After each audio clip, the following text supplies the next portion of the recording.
Knockabout qiegħed jiġi mixjub lilkom grazzi għal Esprit. For the love of food, golden drop. This is the new Seat Arona. At Continental Cars. Is-sajf uffiċjalment spiċċaw bdiet il-ħarifa 2023 u jibda staġun televiżiv ġdid.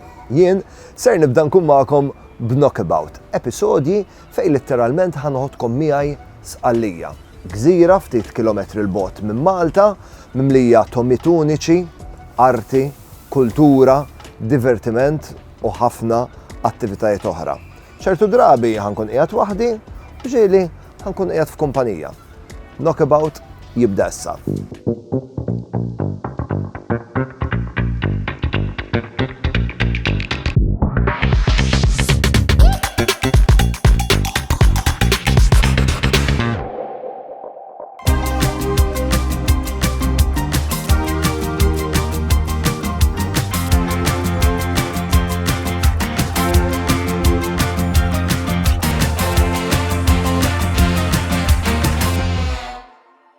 Omna Malta u diġà qegħdin sqallija. Għall-ewwel Knockabout ħanagħmel attività li vera nieħu gost nagħmel meta nkun barra minn Malta. Niskopri tomit tipiċi u tomit mhux tas-soltu.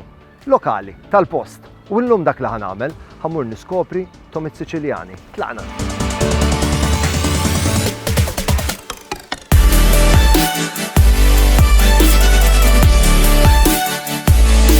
Minn Pozzallo ser naqbad it-triq lejn Sirakuża. Biex inkun preċiż, iż-żona ta' Ortiġa. F'inqas minn sija sewqan insib ruħi f'ġenna ta' tomiet tipiċi sqallin.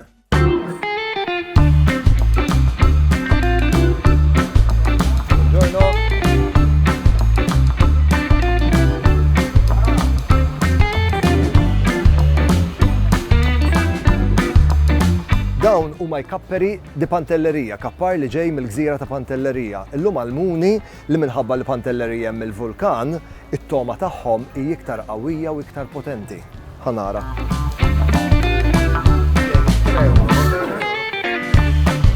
Għal dawk fanatiċi ta' tadam imqaddet hawnhekk tintilef.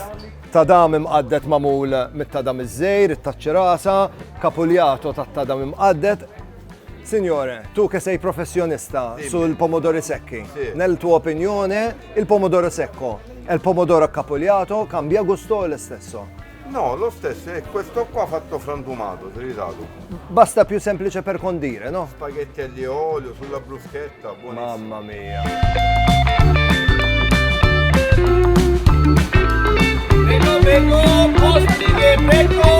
U meta tkun hawnhekk ma tistax ma tiġix għand Kristjan u tieħu l-oysters friski, ftaħhomlok dak il-ħin qudiemek Kristjan. Ovviamente dobbiamo, no? Se siamo qua venire da te. Abbiamo? Unostrika per favore.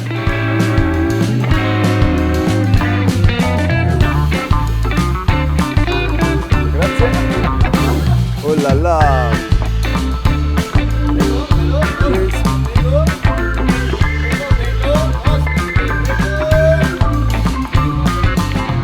Caciocavallo. Pecorino.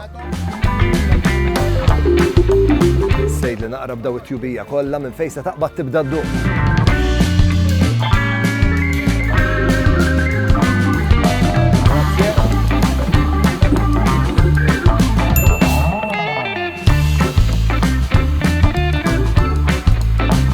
Għamilt għażla tajba. Cosa hanno di speciale? Che sono fatto come tradizionale, col pomodoro, l'aglio, l'olio all'aglio e poi c'è pure anche l'erba cipollina e altri aromi. E altre cose segrete, io non le puoi svelare, ovviamente non sei denna dettalji kollha kif jipprepara il-bruschetta tant popolari tiegħu. Il-missjoni tiegħi li niskopri t-tomiet li joffru t-triqat ta' sqallija ma taqafx Sirakuża, batti triq u mort Modika. Niltaqa' ma' Mattija u Kjara li bil-food truck tagħhom u l-panini uniċi saru ikona għal Modika.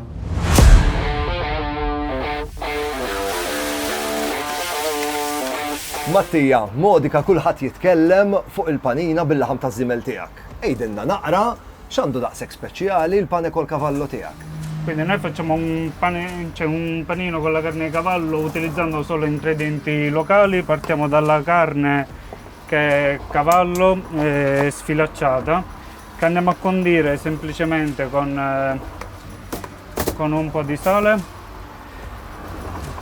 Poi aggiungiamo la cipolla, questa è una versione proprio particolare nostra, perché a differenza di quella più tradizionale, o si fa alla brace che è solo cavallo, sino cavallo, formaggio e cipolla che è più classica. Noi andiamo ad aggiungere pure un po' di guanciale di suino nero, che è una razza autoctona siciliana.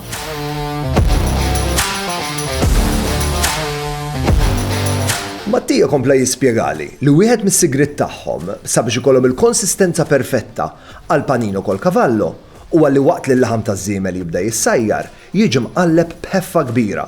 Dan minħabba li l-laħam taż-żiemel huwa meqjus laħam tari u biex jinħaraq huwa faċli ħafna. E la particolarità del nostro panino che piuttosto che usare formaggi industriali usiamo un formaggio nostro modicano, che è un semistagionato, un caciocavallo, fatto da un piccolo caseificio locale, che ovviamente a differenza di un formaggio industriale dà un sapore più particolare. Mattia, ti devo interrompere per dire un commento maltese sull'aroma che c'è. Kieku tafu r-riħat fuq li hawn bħalissa u hekk. Jekk ma jkollikx il-ġuħ żgur jaqblek il-ġuħ u qed nistenna b'ħerqa li lessi ħallinduq dan il-pane col cavallo. Come ultima procedura andiamo a sfumare con un po' di aceto. Da tradizione proprio catanese, dato che il panino col cavallo nasce da Catania, in particolar modo dalla via Plebiscito, dove è proprio tradizione mangiare il cavallo. Sempre facendo attenzione a non farlo bruciare.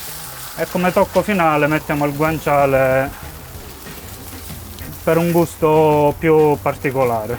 Wow.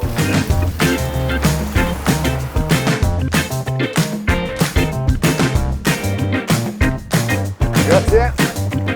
Wasal il-ħin biex fl-aħħar induq dan it-tant imsemmi laħam taż-żiemel fil-ħobs.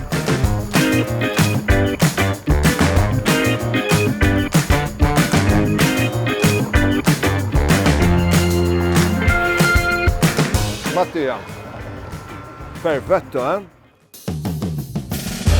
Impressjonanti kemm hu tajjeb dan il-pane col cavallo. Nixtieq nħabbrilkom kompetizzjoni fl-imkien ma' United Colors of Benetton, immirata għat-telespettaturi żgħar li jħobbu jaraw Knockabout.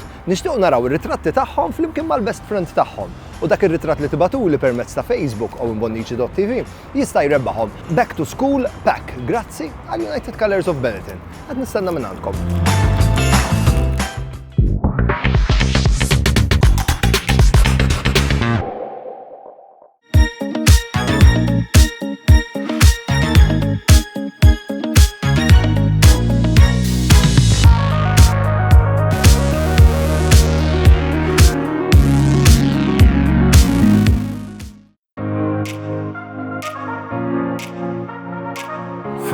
Frott ħelu kif jafu jagħmluh is-Siċiljani meta nrom dejjem niftakar fit-tfuliti meta ommi kienet tagħmel il-ħelu tużhom dejjem kont nisraqhomla mbagħad tiġi biex tużhom ovvjament ma ssibhomx. Pistaccio.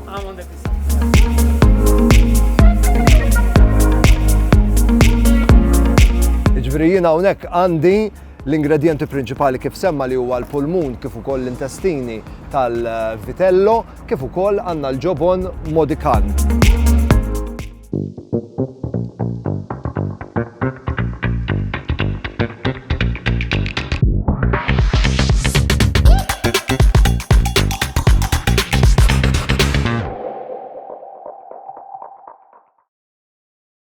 Knockabout qiegħed jiġi mixjub lilkom grazzi għal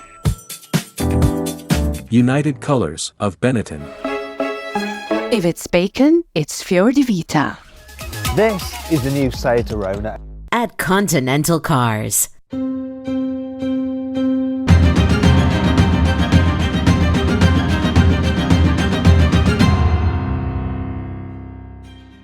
Kont taf li fil-Palazz tal-Inkwiżitur fi spazju ta' 20 pass tista' tara firxa ta' 300 sena ta' arkitettura minn medjevali tradiv sa barokk.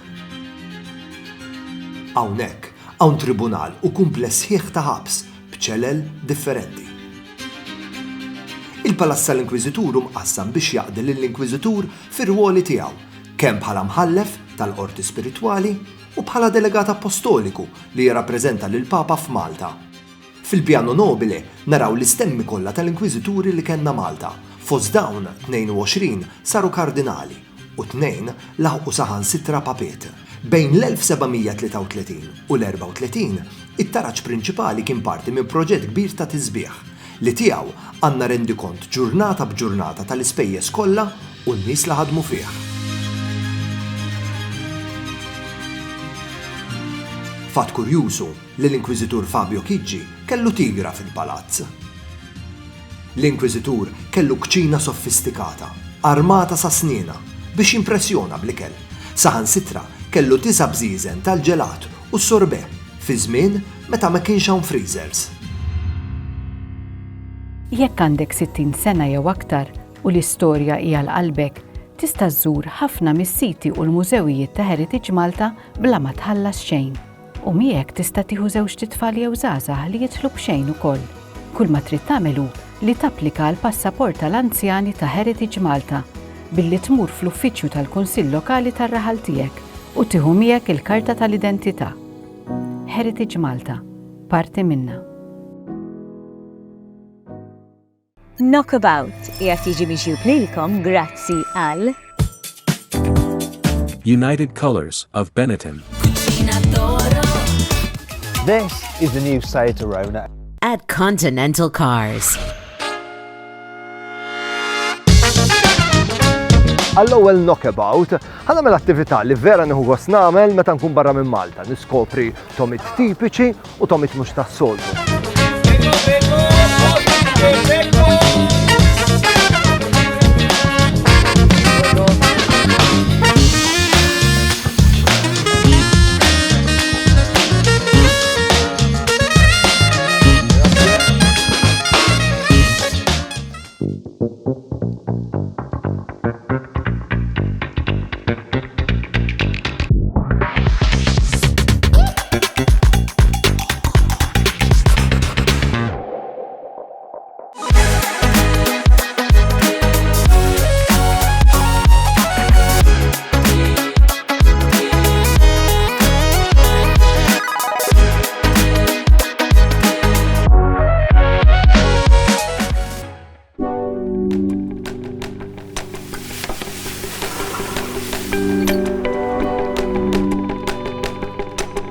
Meta nivvjaġġa dejjem tkun missjoni li nduq it-tomit tradizzjonali tal-lokal u tomit mhux tas-soltu abbinati mal-lokal.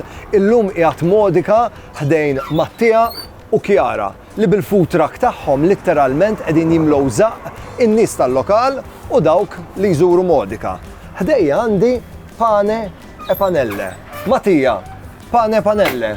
Semplice ma molto richiesto. Sì, perché parliamo comunque sempre di un piatto della tradizione palermitana, è una ricetta antichissima che deriva dagli arabi, perché è semplicemente farina di ceci che viene cotta con acqua semplicemente, condita con un po' di sale, un po' di pepe e a volte anche un po' di prezzemolo in base a chi la fa, si fa raffreddare e poi semplicemente dopo che si raffredda si taglia o se si porziona prima, si frigge e si mette o in un panino con aggiunta di sale e limone o anche semplicemente come aperitivo che si mette in un piattino e si usa tanto per, come diremmo noi, per spizziliare.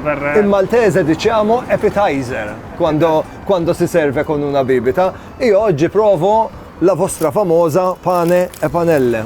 Wasal il-ħin li nduq il-pane e panelle.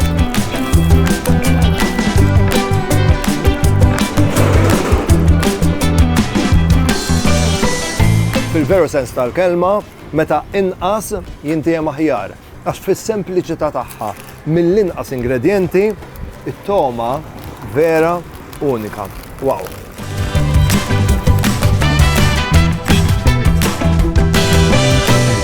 Dawk li jafu nisew jafu li meta nara l-ħelu ta' li zaqqi. Meta kont ortiġa ma stajtx nirreżisti għat-tentazzjoni tal-ħelu li kien hemm.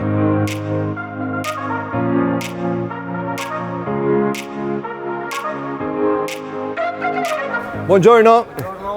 Pistachos mitħunin, lews, ovvjament frott ħelu, kif jafu jagħmlu is-Siċiljani, meta nrom dejjem niftakar fit-tfuliti, meta ommi kienet tagħmel il-ħelu tużhom, dejjem kont nisraqhomla, mbagħad tiġi biex tużhom, ovvjament ma ssibhomx. Qed insemmu tfulija, għandna kompetizzjoni flimkien ma' Fior de Vita immirata għat-telespettaturi żgħar ta' Knockabout. Irridu naraw ritratti tagħhom bl-uniformi tal-iskola, għadhom kemm jibdew l-iskola. Ibatu għomli permezz ta' messaġġ privat fuq il-paġna ta' Facebook owenbonnici.tv. U b'dak ir-ritratt fil-ġimgħat li ġejjin jistgħu jgawdu lunches bnini grazzi għal Fior de Vita.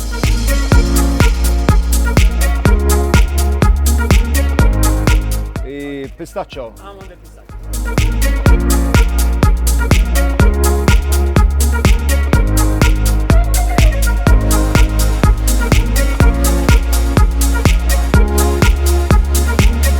Ma il mio favorito è il ritorno sempre allo stesso. È quello. Esatto.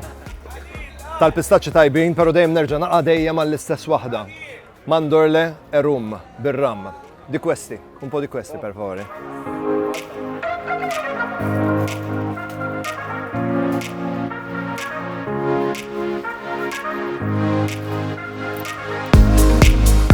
Grazie tanto.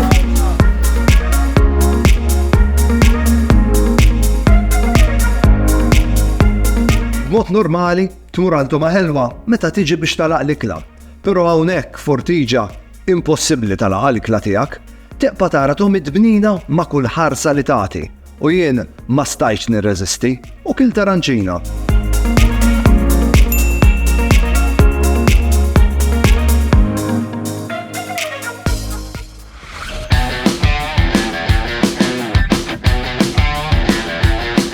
Lura f'Modica, ħdejn Mattija u Kjara u l-famuż food truck tagħhom biex insegwi l-preparazzjoni u nduq il-famuż pane cameusa, panino li oriġina minn Palermo. L-ingredjenti ta' dan il-panino mhuma xejn konvenzjonali. Fil-fatt, jiġi mħawwar bil-milsa u l-pulmun tal-vitella. Il-preparazzjoni ta' dawn l-ingredjenti hija waħda twila li prinċiparjament tikkonsisti fit-tindif ta' dan il-laħam li oriġina mill-intern tal-oġol. Għal toma aktar bnina, fil-pane cameusa jiżdied il-ġobon ta' Modica cacio cavallo u ftit lumi.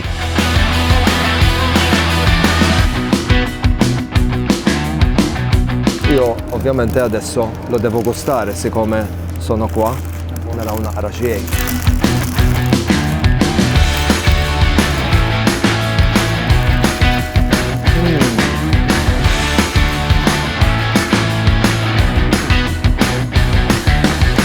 Sono sorpreso perché il carne ha un gusto molto delicato.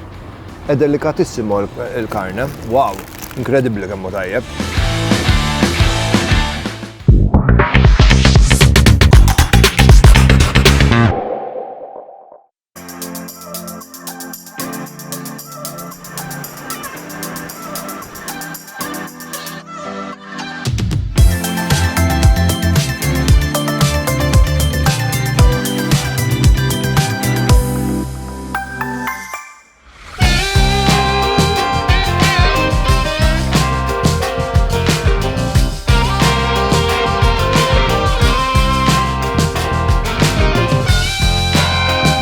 Il-missjoni tiegħi li niltaqa' ma' tomit tipiċi Siċiljani u tomit mhux tas-soltu Siċiljani waslet fit-tmiema. L-appuntament tiegħi magħkom huwa l-weekend li ġej biex inkomplu niskopru iktar irkejjen ta' sqallija u ntikom iktar idea x'tista' tagħmel jekk kemm il-darba iżżur din il-gżira hekk sabiħa tant viċin ta' Malta. Ma fadal li xejn ngħidilkom ħlief niltaqgħu il-ġimgħa d-dieħla, però qabel inħallikom inħabbrilkom kompetizzjoni flimkien ma' Flexies Fortify. Nixtiequ narawkom attivi, nixtiequ narawkom tiċċaqalqu u għalhekk nixtiequ naraw ritratti tagħkom waqt li qegħdin tagħmlu attività sportiva. Ibatu għomli permezz ta' messaġġ privat fuq il-paġna Facebook tiegħi owenbonnici.tv u dak ir-ritratt li tibatuli grazzi għal Flexies Fortify jista' joħroġkom rebbieħa. Insellmilkom niltaqgħu l-ġimgħa d-dieħla. Ciao.